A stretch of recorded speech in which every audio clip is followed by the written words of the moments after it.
नमस्कार, अपना बिहार देख रहे हैं आप और मैं हूं शुभ मिश्रा आपके साथ। चलिए करते हैं बुलेटिन की शुरुआत। और मुख्यमंत्री नीतीश कुमार आज से समाज सुधार यात्रा का आगाज कर रहे हैं। 15 जनवरी तक सीएम सभी जिलों में घूमेंगे और जनता के बीच जाकर कई मुद्दों पर उनको जागरूक करेंगे।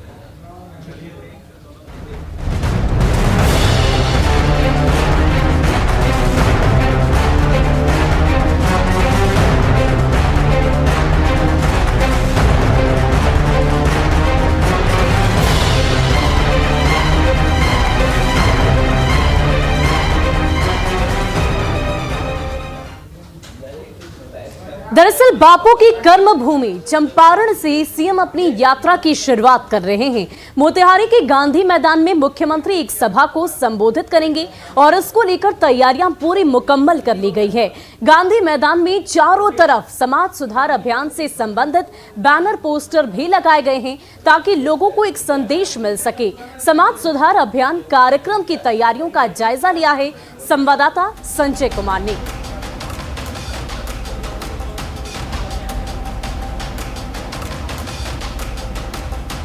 कुमार द्वारा यात्राओं की श्रृंखला में आज एक और नई कड़ी जुड़ने जा रही है।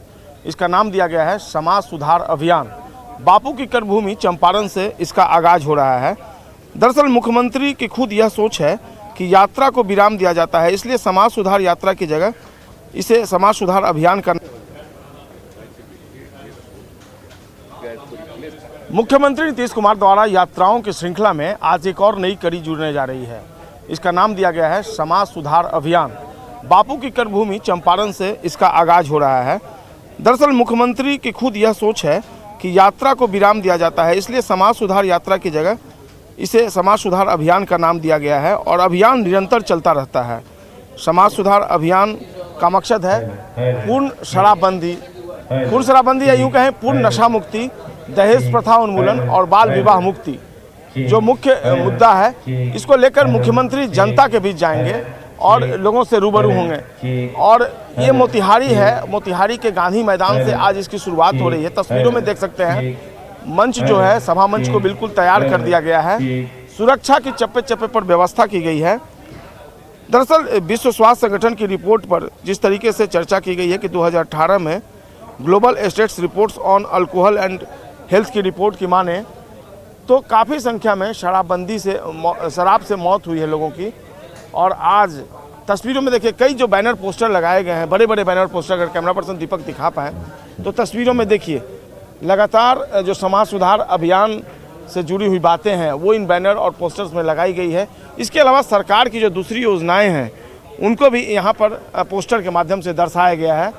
तो बिल्कुल तैयारियाँ अंतिम चरण में हैं और अब धीरे धीरे लोगों के आने का सिलसिला भी शुरू हो गया है। मंच की कमान जो है सुरक्षा कर्मियों ने पूरी तरीके से संभाल ली है और यहाँ पर एक रंगोली भी जो है वो बनाई जा रही है। तस्वीरों में आप देखिए रंगोली का कुछ खास मकसद क्या, रंगोली में क्या बनाया जा रहा है? वो अभी तक तो हम लोग को मुद्दा मिला नहीं है। जैसे मिलता है वो भी लिखना है एक्चुअली कि है ये क्या, पर जैसे मिलेगा वो पता चल जाएगा कि क्या और लिखना है और इसके क्या थ्रू पे इसके लिखने की वजह से पता चल जाएगा कि क्या शो करेगा। एक स्लोगन इस पे देना है। हाँ जी, समाज सुधार अभियान से रिलेटेड स्लोगन होगा। जी जी जी बिल्कुल उससे रिलेटेड है। किस तरीके से चल रहा है आप लोग का समाज सुधार अभियान, जो बेसिकली जो शराबबंदी है उसको लेकर क्या आप लोग का रोल हो रहा है? सर ऐसे तो बहुत अच्छा, मतलब हम लोगों के जो सर है वो सब हम लोगों को बहुत सपोर्ट करते हैं। सर बंदी को लेकर तो हम मना करती हैं शराब पीने। हाँ, शराब पीने से तो मना हो गया है और महिलाओं को जागरूक किए हैं कि हाँ कि अगर कोई भी अगर ऐसे होता है तो उनको मतलब सर से चाहे कोई चीज़ से उनको इलाज किया जाए। उनका दीदी हैं और बता रही हैं कि सरकार की जो पूर्ण शराबबंदी नीति है उसको सफल करने के लिए अपने इलाके में और अप्रिसिएट कर रही हैं शराबबंदी कानून की। और महिलाएं अगर इस सोच के साथ समाज में हैं तो निश्चित तौर पर इसका सकारात्मक असर भी पड़ेगा और शराबबंदी कानून मुख्यमंत्री का जो मकसद है वह बिहार में पूर्णतः सफल रहेगा। कैमरा पर्सन दीपक के साथ संजय कुमार, न्यूज़ 18 मोतिहारी। और इस वक्त हमारे संवाददाता संजय कुमार हमारे साथ मोतिहारी से लाइव जुड़ चुके हैं और बातचीत करते हैं। संजय, जिस तरीके से तैयारियां पूरी मुकम्मल की गई है, लेकिन मुख्यमंत्री नीतीश कुमार वहां पर कब तक पहुंचेंगे, इसकी क्या संभावना है? साथ ही साथ उनके साथ और कौन कौन से लोग मौजूद रहेंगे? समय है, टेंटेटिव टाइम है, वो सुबह दिन में 11 बजे का है और ठीक हमारे पीछे ये मंच है जहाँ जो लगभग पूरी तरीके से तैयार हो गया है और आपको सीधे तस्वीरों में जो सुरक्षा कर्मी हैं, जो सुरक्षा अधिकारी हैं, वो दिख पा रहे होंगे और मुख्यमंत्री के साथ राज्य सरकार के कई मंत्री भी इसमें शिरकत करेंगे और अब तैयारियां लगभग पूरी कर ली गई हैं और जो कार्यक्रम है आज यहाँ पर समाज सुधार अभियान के तहत, उसमें जीविका जो दीदी है उनके साथ मुख्यमंत्री संवाद भी करेंगे और उनसे बातचीत करेंगे कि जो यहाँ पर उनके द्वारा लगातार कहा जा रहा है कि बिहार में पूर्ण शराबबंदी हो, पूर्ण नशा मुक्ति हो बिहार में, उसको लेकर किस तरीके का उनके गाँव में असर है, उसको लेकर वो संवाद करेंगे। कई जीविका दीदी यहाँ पहुँच चुकी हैं। इसके अलावा समाज सुधार अभियान के तहत दहेज प्रथा उन्मूलन और बाल विवाह मुक्ति के लिए भी मुख्यमंत्री यहाँ से संदेश देंगे। दहेज प्रथा उन्मूलन को लेकर बिहार पहला ऐसा राज्य था जिसने पूरे देश में सबसे पहले कानून बनाकर इसमें लोगों से सामाजिक तौर पे सहयोग की अपील की थी और मुख्यमंत्री ने इनिशिएटिव लिया था। तो निश्चित तौर पर आज उसको लेकर भी एक बार फिर से मुख्यमंत्री लोगों से संवाद करेंगे। बाल विवाह के लिए भी मुख्यमंत्री का मैसेज होगा कि बाल विवाह एक अभिशाप है समाज के लिए, उसको लेकर भी एक संदेश देंगे। दरअसल आज से इस अभियान की शुरुआत हो रही है और मुख्यमंत्री की इस अभियान को समाज सुधार अभियान कहा जा रहा है। पहले इसको समाज सुधार यात्रा नाम दिया गया था, लेकिन यात्रा जो है उसकी अंत होती है, लेकिन अभियान जो है वो सतत चलता है, लगातार चलता रहता है, तो इसलिए इसका नाम समाज सुधार अभियान दिया गया है। आपने इस और बात की आज चर्चा की कि जीविका दीदियों से सीधा संवाद मुख्यमंत्री नीतीश कुमार करेंगे। ऐसे में जीविका दीदियों के आने की शुरुआत भी वहां पर हो गई है। क्या उनसे आप बातचीत कर सकते हैं? क्या उनमें किस तरीके से जागरूकता है? क्या मुख्यमंत्री नीतीश कुमार की बातों को सुनने के लिए वो सजग हैं? जी देखिए, कई जीविका दीदी जो है वो यहाँ पर पहुँच गई हैं और बैठ गई हैं। थोड़ी टेक्निकल मजबूरी है, लेकिन मैं आपको तस्वीरें में दिखा सकता हूँ कि जो जीविका दीदी हैं वो पहुँच गई हैं यहाँ पर। और जो अभी सभा मंच के निकट जीविका दीदी हैं वो उनसे बात करने की कोशिश करता हूँ मैं आपको कि जो नीतीश कुमार का नशा मुक्ति अभियान है उसको लेकर उनका क्या रोल रहा है। मुख्यमंत्री जी का नशा मुक्ति अभियान है, उसको लेकर आप लोग क्या कर रहे हैं? जीविका दीदी क्या कर रही हैं उसको लेकर, बताइए क्या कर रही हैं नशा मुक्ति अभियान को? नमस्ते, मेरा नाम है सुमति जायसवाल। हम छतौनी के रहने वाले हैं। हम जीविका के तरफ से आए हुए हैं। हाँ, हम लोगों का जो समूह है उसमें हम लोग यही बताते हैं कि नशा मुक्ति और दहेज ये सब प्रथा बंद कर दीजिए, क्योंकि घर परिवार सब अस्त व्यस्त हो जाता है। और जो मुख्यमंत्री जी ने जो ये ये जो सुविधा बनाया है उससे हम लोगों को चाहे पूरे हर समाज को बहुत अच्छा ये हो। कितना बदलाव आया है मुख्यमंत्री जी ने जब से आह्वान किया 2016 में शराबबंदी कानून लागू हुआ बिहार में, कितना बदलाव आया समाज में आपके इलाके में? देखिए सर, हम बाकी लोगों का तो बता नहीं सकते, पर हम अपने बारे में बताते हैं कि देखिए हम लोग पहले हमारे जो परिवार में बहुत शराब पीने से हमारे घर में मारपीट हर चीज बहुत हो जाता था। अब क्या है? पर जब से ये बंदी हो गया है तो हमारा पति अच्छे से काम करता है, परिवार खुशहाल हो गया। हाँ, परिवार को चलाता है। हम सब लोग बहुत खुश है, इसलिए हम मुख्यमंत्री जी का बहुत बहुत धन्यवाद कहते हैं। बिल्कुल, आपने सुना ये जीविका दीदी हैं और इनकी जुबानी आपने सुना कि इनके परिवार में क्या परिस्थितियां हो गई थी जब लोग शराब का सेवन करते थे। आखिरकार बिहार में जब शराबबंदी कानून लागू हुआ उसके बाद से किस कदर परिवार में खुशियां लौटी हैं। ये एक जीविका दीदी हैं जो अभी सभा मंच के पास मौजूद हैं। कई जो जीविका दीदी पहुंचेंगे हम उनसे भी बात करेंगे और उनका जो एक्सपीरियंस है शराबबंदी कानून को लेकर और नशा मुक्ति अभियान को लेकर, उनके एक्सपीरियंस को हम आपसे बांटेंगे। और निश्चित तौर पर एक जो पहल रही है बिहार सरकार की उसका सकारात्मक असर समाज पर भी देखने को मिल रहा है। संजय, आप उस कार्यक्रम में नजर बनाए रखिए और हम फिर आपसे बातचीत करेंगे। लेकिन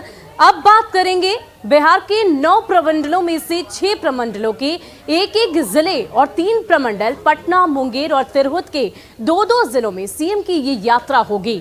यात्रा के दौरान सीएम जनसभा को भी संबोधित करेंगे। जनसभाओं में जीविका समूह की महिलाएं भाग लेंगी। शराबबंदी अभियान, दहेज प्रथा उन्मूलन, बाल विवाह मुक्ति अभियान से संबंधित विचार रखे जाएंगे। सीएम की इन सभाओं में लाभुक भी अपने विचार रख सकेंगे।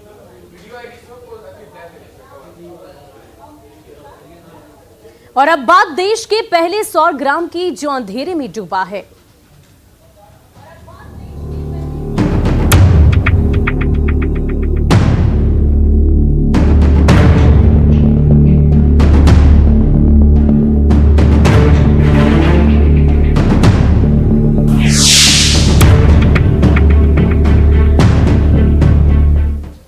बिहार ही नहीं, देश का पहला सौर ऊर्जा से जगमग ग्राम आज अंधेरे में है। जहानाबाद के गांव धरनई में 2014 में सीएम नीतीश कुमार ने पावर ग्रिड का उद्घाटन किया था, लेकिन 2017 से इस सोलर ग्रिड की स्थिति बद से बदतर होती चली गई और आज 3 गांवों को जगमग करने वाला ग्रिड अंधेरे में है। इस वक्त हम खड़े हैं गया और जहानाबाद के बॉर्डर पर। एक गांव है धरनई और हम आपको सीधी तस्वीर दिखाते हैं और जो हम आपको जानकारी देंगे वो हैरान करने वाली है। 2013 में मुख्यमंत्री नीतीश कुमार इस जगह पे पहुंचे थे और उन्होंने ड्रीम प्रोजेक्ट के तहत जहानाबाद की इस गांव को सौर ऊर्जा से लैस किया था और इस गांव में सौर ऊर्जा की वजह से रोशनी पहुंची थी और पूरा इलाका जगमग करने लगा था।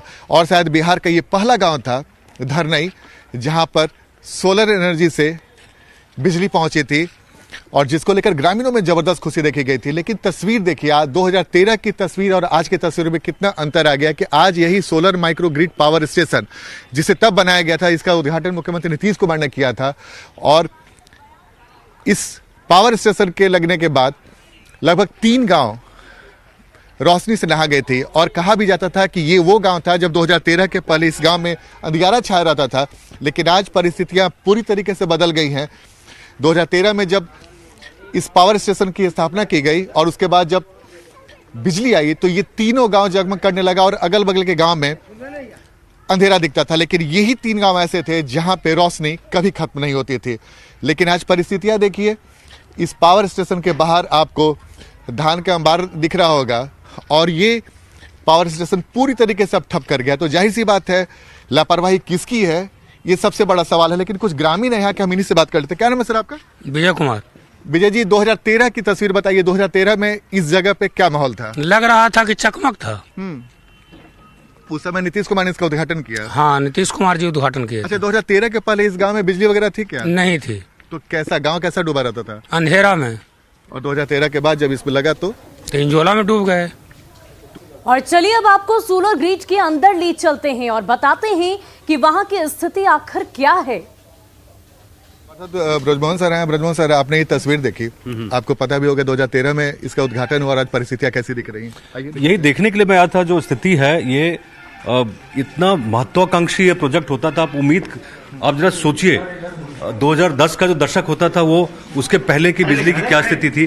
अभी इस घर के अंदर में जाता हूं मैं तो अंदर में सिर्फ बड़ी बड़ी जो बैटरीज हैं वो पड़ी हुई हैं। देख लीजिए, बैटरी इतनी सारी पड़ी हुई हैं। इससे पूरा जो गांव और आसपास के कई गांव रोशन होने थे, चाहे व्यापारिक प्रोजेक्ट हो या और भी दुकानें हो, सब जगह बिजली जानी थी। लेकिन जो स्थिति है, थोड़ा सा सुबोध अगर यहाँ से पैन करके दिखाएं तो ये स्पष्ट हो जाएगा। ये स्पष्ट हो जाएगा। ये आपके सामने ये तस्वीर, यही वो बड़ी बड़ी बैटरियां हैं जो 2013 में जब इसकी स्थापना हुई थी और जब ये पावर स्टेशन बना था उस वक्त ये बैटरियां काम करती थी और इसी से 2 से 3 गांव रोशनी से जगमग करते थे। लेकिन ब्रसर, आज बताइए, आज ये तस्वीर कैसी दिख रही है? ये तस्वीर वाकई जो नेग्लेक्ट की तस्वीर होती है, पिक्चर ऑफ नेग्लेक्ट आप कह सकते हैं कि लोगों ने किस तरह से जो देखने वाले थे और खास करके सरकार के जो लोग हैं, प्रशासन के लोग, वो क्या कर रहे थे इतने सालों तक कि इतनी बड़ी जो प्रॉपर्टी आप खड़ी करते हैं और सोलर विलेज के तौर पे इसको प्रचारित किया गया।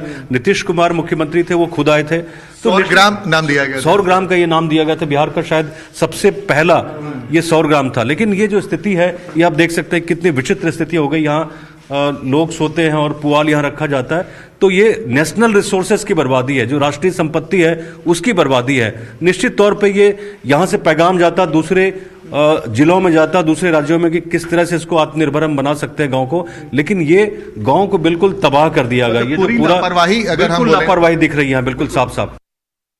गांव में सोलर बिजली आई थी तो लोगों ने सीएम नीतीश कुमार से कहा था कि उन्हें नकली नहीं असली बिजली चाहिए। और तब सीएम ने क्या कहा था, आप खुद लोगों से ही सुनिए।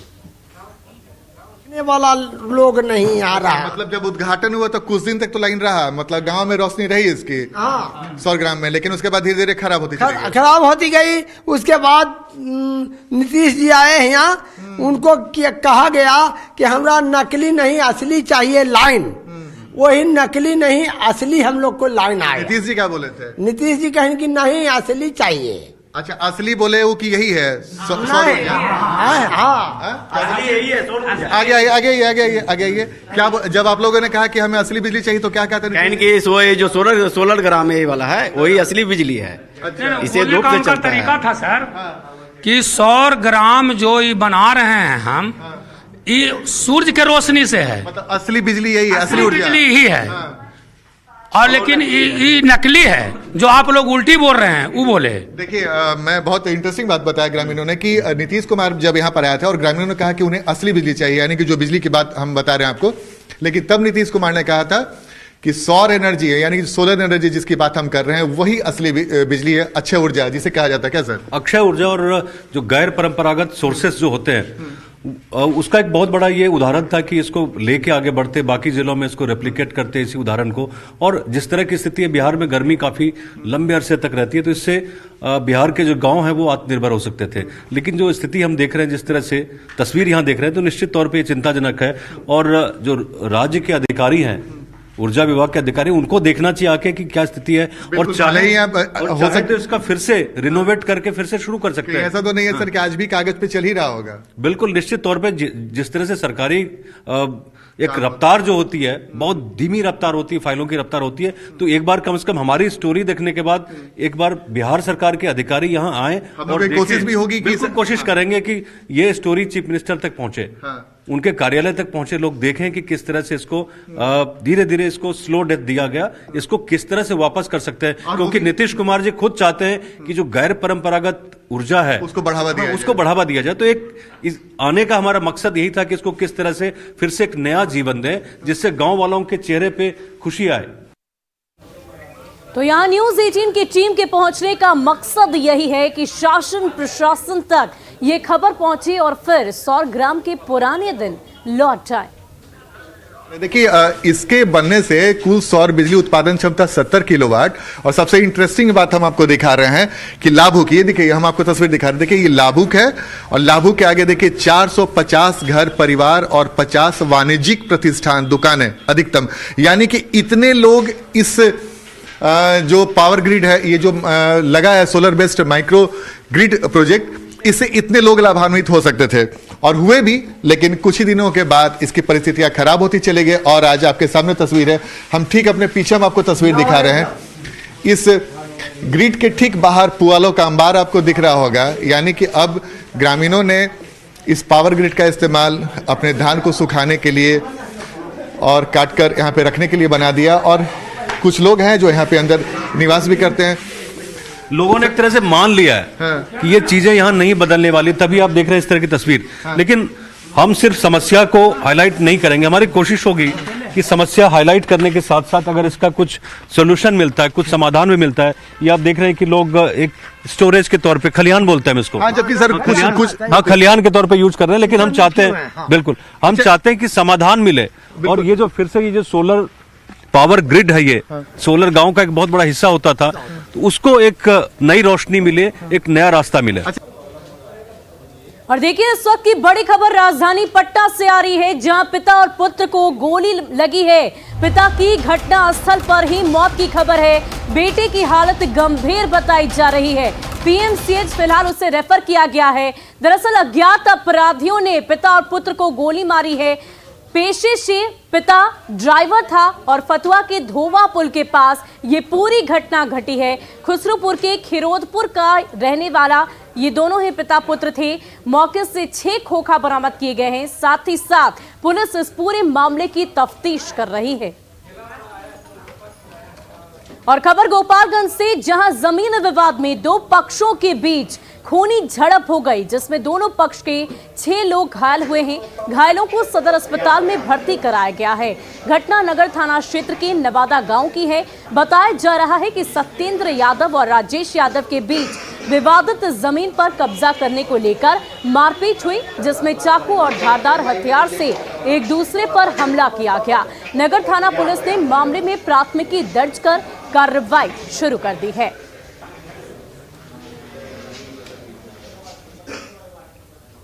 आरा में पुलिस विभाग की लापरवाही से हर कोई हैरान है। पुलिस ने 2 साल पहले मर चुके शख्स के नाम से वारंट जारी कराकर उससे कोर्ट में सशरीर पेश होने का इश्तेहार जारी किया है। इतना ही नहीं, जिस मृत शख्स के नाम से वारंट जारी हुआ है उसके घर के बजाय पड़ोसी के घर पर इश्तेहार को चिपका दिया गया। मुफस्सिल थाना का ये मामला है। हालांकि मामला तुल पकड़ने के बाद केस इंचार्ज ने गलती मान ली है। 19 मार्च 2019 को लोकसभा चुनाव में बड़की संदिया बूथ पर विधि व्यवस्था भंग करने के मामले में कुंदन कुमार को आरोपी बनाया गया था। इस मामले में तत्कालीन थाना प्रभारी रविंद्र यादव ने मुफस्सिल थाना में गोली चला दी थी, जिसके बाद जमकर बवाल मचा था और इसी को लेकर मुफस्सिल थाना प्रभारी पर कार्रवाई भी हुई थी। इस केस में 4-3 इंचार्ज बदले गए, जिसमें तत्कालीन थानाध्यक्ष रविंद्र राम, एएसआई आनंद कुमार, एसआई रहमतुल्लाह शामिल रहे। सभी इंचार्ज ने बिना जांच किए ही कुंदन कुमार पर वारंट जारी कर दिया और कोर्ट में पेश होने का आदेश जारी किया है। इस केस के वर्तमान इंचार्ज मुनींद्र कुमार ने बताया कि जुलाई महीने में उन्हें केस सौंपा गया था और परिजनों ने मृत होने की जानकारी नहीं दी, जिसके चलते ऐसा हुआ है। हार लेकर के आई है और यह आप देख रहे हैं, इसको चिपका करके गई है। और आपको यह जानकर आश्चर्य होगा कि जिस व्यक्ति के नाम से पुलिस इश्तेहार लेकर के आई है, वह व्यक्ति 2019 में ही मृत्यु को प्राप्त कर चुका है। और चूंकि वह नेचुरल डेथ नहीं थी, इसलिए वह मामला पुलिस में दर्ज हुआ और यह मामला दर्ज करने वाली भी पुलिस मुफस्सिल थाना ही है। और मुफस्सिल थाना ने ही वारंट कराया और इश्तिहार कराया और आकर के यहाँ चिपका के गई। और अरवल जिले में 2 जगहों पर आग लग गई, जिसमें लाखों रुपए का धान बर्बाद हो गया। बकेया और निरंजनपुर गांव में करीब 10 एकड़ जमीन की धान की फसल जलकर राख हो गई। दमकल की गाड़ियों और स्थानीय लोगों के प्रयास से आग पर काबू पाया गया। लोगों के मुताबिक कुछ असामाजिक तत्वों ने इस घटना को अंजाम दिया है। स्थानीय थाने में अज्ञात लोगों के खिलाफ मामला दर्ज कर लिया गया है।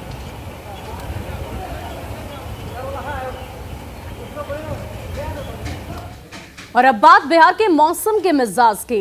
पूर्णिया में तापमान में गिरावट की वजह से सबसे ज्यादा रिक्शा चालकों और मजदूर वर्ग को परेशानी हो रही है। सर्दी से बचने के लिए ये लोग प्लास्टिक और कचरा चुनते हैं और फिर उसमें आग लगाकर ठंड से बचते हैं।